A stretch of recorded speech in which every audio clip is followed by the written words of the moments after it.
Hey everybody, welcome back to the $100 MBA Show. I'm your host, Omar Zenhom, and welcome to another Q&A Wednesday episode where we answer a question from one of you, one of our listeners, one of our community members, one of our viewers on YouTube.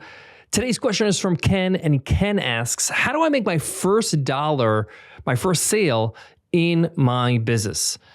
Listen, I remember the first time I made my first dollar outside of my paycheck. I was side hustling, building businesses on the side. I remember when I made that first sale, it was like this epiphany. Wow, I can make money outside of a paycheck. I can become financially free outside of my job. And it's a great moment. And I want everybody who's on this podcast, listening on YouTube, whatever, wherever you're consuming this show right now, I want you to experience that because it's an incredible feeling, because it's a feeling of autonomy, of freedom, and I'm going to show you how to do it in today's lesson. But before that, did you know that more than 20% of small businesses fail in the first year? That's according to the U.S. Bureau of Labor Statistics. Many businesses just don't make it. And it's because they never get off the ground. They never get that first sale. They never actually get any traction. And today we're going to change that. We're going to make sure that you get that first sale as soon as possible, make that first dollar, because it's the first step of many steps that are going to lead you to financial freedom through your business. So let's start with the first step. The first step is focusing on selling and not building. So many entrepreneurs I know, the first thing they think about is creating an app, creating a product, creating a service, getting all the details in order, and then start selling it. No, you need to start selling before you build, because you want to make sure you create something valuable. And the only way to do that is to actually transact, to talk to your customers. And you actually have to have that sales conversation so you can understand what they're willing to pay for. Here's the truth. You're an entrepreneur. You're in business here, okay? This is not art where you are trying to create the perfect version of that art, of that painting, of whatever. This is business where it's all about making a profit, making money, okay? And in order for you to make money, you need to be able to understand what people are willing to pay for. So you need to think about, how can I make my first sale, and not how to make my perfect product, because the perfect product will come, right? It will eventually get better and better and better, but that only happens when you iterate, and that iteration involves a sales conversation, a sales transaction, where the customer buys something from you, pays money for it, has skin in the game, and then gives you feedback and tells you, oh, I want this to be better, I want this to change. And you make those improvements and you sell more. You get the point. So your first step should be, how do I sell this thing, before how do I perfect this product? I can't tell you how many times I've seen entrepreneurs fall into this trap of trying to perfect their product before selling. I'll give you a prime example. I was at an event, I was at a conference I was speaking at, and I was at one of the mixers at the event. We're sitting, we're having drinks. I'm enjoying the company around me of all the great attendees. And I'm having a conversation with one of the attendees, and he shares with me of this business idea he has, of this app he wants to build for cleaners. It's a scheduling app so the cleaners can show their availability and their clients can book time on this scheduling app for the cleaners. And it sounds like a pretty good idea. And I asked him how long you've been working on it. And he said, I've been thinking about it for over a year, but I haven't really done much with it. And my advice to him immediately was like, why don't you just sell it to your cleaner right now, the cleaner that you have, that you work with, that you're a client of? And he's like, well, I have to create this app. It's got to be, good looking. It's got to have good UI. I said, well, not really. You don't need to have the app. You actually just need to solve the problem that the cleaner has, which is a way for people to book their time. So what's the lowest form, the minimal viable version of that product or service? Well, it's just him being basically a secretary, being the middle person between the clients and the cleaner, and just literally doing this with Google Calendar, which is free, where you could just tell the cleaner, hey, if you get a client that's interested, just send them my email or send them my WhatsApp, and I will book them. I will make sure that I show your availability on your calendar.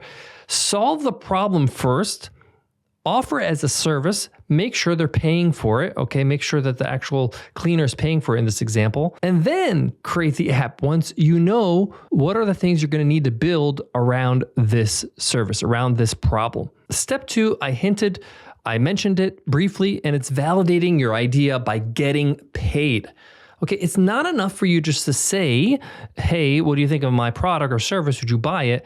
Get them to buy it. Money talks, okay? When people buy things, they are saying that I am willing to part with my hard-earned dollar for the opportunity to have a problem solved. Think about anything you bought in the past year, okay? It could be a vacation, it could be a car, it could be a meal, it could be an item of clothing, it could be anything. Think about it. Why did you buy it? Because you thought that the money that you're gonna part way with was worth whatever you're gonna buy, okay? It was gonna solve a pain or an issue, or it was going to give you pleasure in some way. That's the bottom line, okay? And that's how you need to think about your first dollar. How do I make my first dollar? Well, I first get people to buy what I'm trying to sell them, okay? Even if it's not created yet. I did this with Webinar Ninja. 10 years ago, I started a software called Webinar Ninja. We recently exited that business and sold the software to pro profs. And when I started that business, I actually pre-sold the software. I wanted to validate people are willing to pay for the solution. And I got 250 sales of that software before I even offered it to the customer. I used that money to actually create a viable product for the customers. 4 months later, they got it. So this is totally doable. And people do this all the time, by the way. People pre-order cars, pre-order watches, Rolex. You can't just walk into a Rolex shop and buy Rolex, okay? You have to put your name down and they have to call you. You're on a waiting list and it's a whole thing, right? And actually, a lot of people feel a sense of value by waiting for whatever they bought. There's a whole site based on this called Kickstarter, right? People have Kickstarter campaigns, people contribute to the Kickstarter, and then months later, they get the product. So even if you don't have anything created yet, pre-sell it. Make sure you grab some cash from somebody. Get them to PayPal you, whatever it takes. Get them to do a bank transfer, okay? In order for them to say, hey, yes, I want to buy this product or service when it's ready. Like giving me a deposit on whatever you offer. Step 3 is to leverage the skills you already have. Now, you might be saying to yourself now, Omar, this sounds great. I love this idea of pre-selling, but what do I sell, right? How do I make my first dollar? Well, the easiest way is to leverage the skills you already have. What expertise, what experience did you already have? Let's say, for example, you know how to play the piano. And I'm not saying that you're like a concert musician. I'm not saying that you are a professional keyboard player for some of the biggest bands. No, you just know how to play, some common songs. Your family taught you how to play the piano when you were young. You know how to play the piano. You know the notes, you know the keys, you know how to do it, okay? This is a skill most people don't have. Most people don't know how to play the piano. And you are actually just a few steps ahead of people. You could teach people how to play the piano, how to get started. You don't need to be a master at something. You just need to be better than somebody else at something in order for you to teach them how to get to your level. One of the first businesses I started was helping people build their websites. I already had the skill set because I built my own websites. And I started pretty early on, like back in 2002, when I started creating websites for myself. And I started offering this service to my friends and family because I knew my way around creating, the back end, the front end of a website. And I just charged a flat fee to create a website of X amount of pages. And that's how I made my first dollar. I just leveraged a skill that I have. I wasn't a highly skilled developer, right? I could barely create simple websites using WordPress. I'm not even building them from scratch. I'm using a framework. But that was good enough for people that needed websites, okay? They just need something to put their portfolio on or to sell their products or services with an e-commerce store. And I was able to offer it to them. They don't really care how I offered it to them, but I was able to offer to them and they were happy with the product and they paid me for it.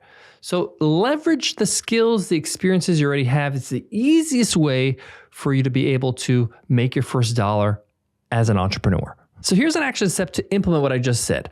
Make a list of your top 3 skills.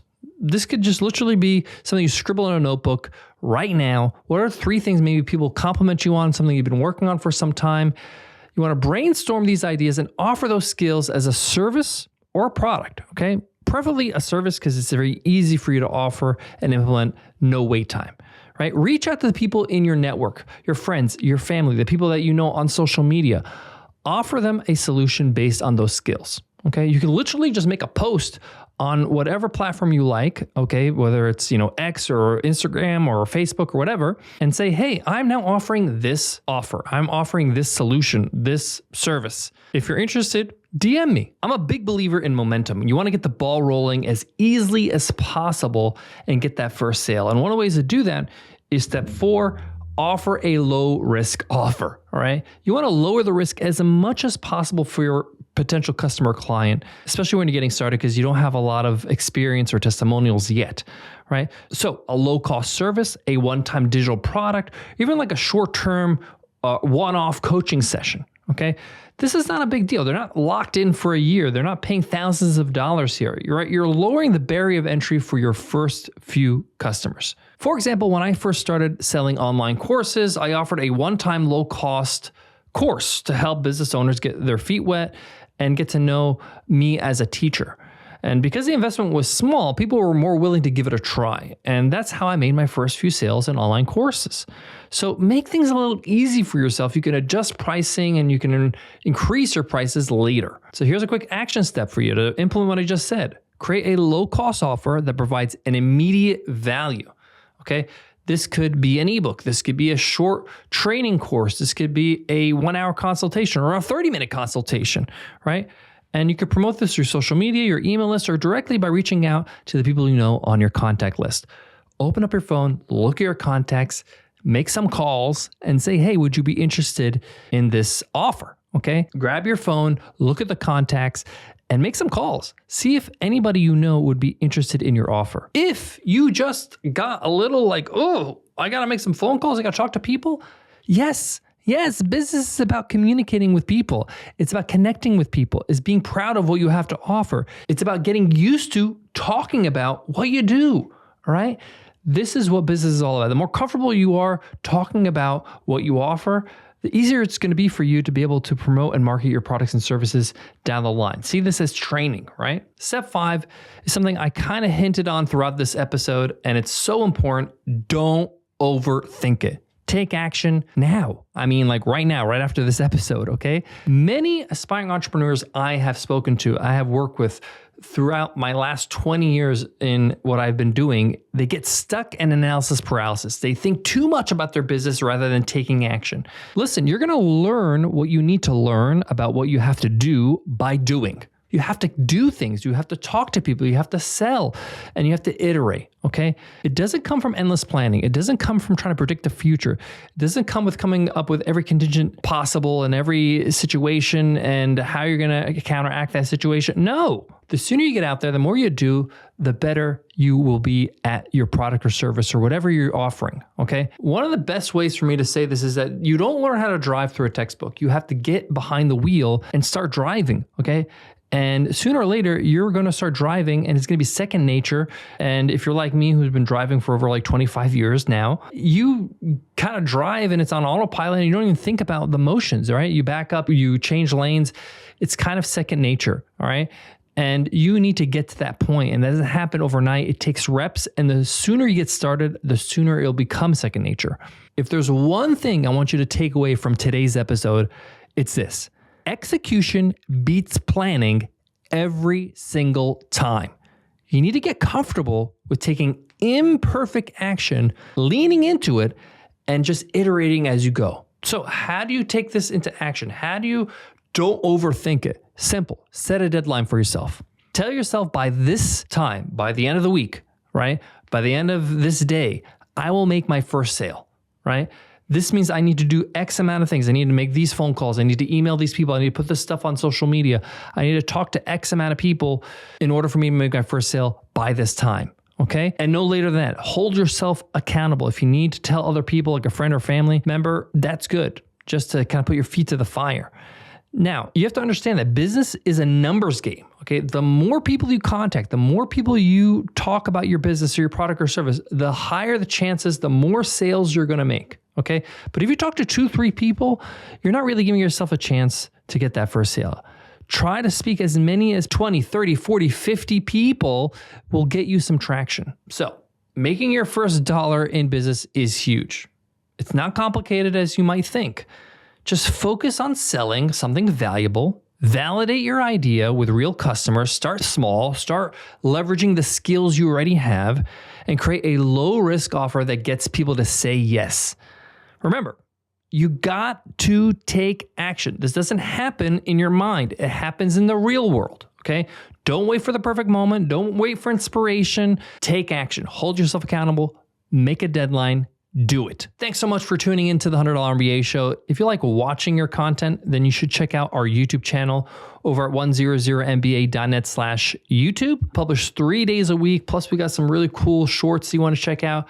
Go ahead and subscribe so you don't miss a beat over there as well. I want to leave you with this. I can probably attribute any success I had in business to this skill, and that's just being able to consistently take action, not overthinking things, just going ahead and making it happen, okay? Just doing it and then worrying about the results later, fine-tuning, improving later, okay? One of my favorite things to do is to play basketball. And in basketball, you're constantly doing this. You're putting up shots. You know, if you miss it, it's kind of, okay, too short, too long, too much to the right, too much to the left, and you just adjust. You don't stop shooting. You got to keep shooting. You got to keep making it happen. You got to keep making plays happen, keep running, playing defense, passing, whatever it might be. The point here is that you got to keep playing in order for you to get better. And you don't play by yourself business. You play business with customers, with other collaborators, with people that are going to be interested in your product or service. Thanks so much. I'll check you in the next episode.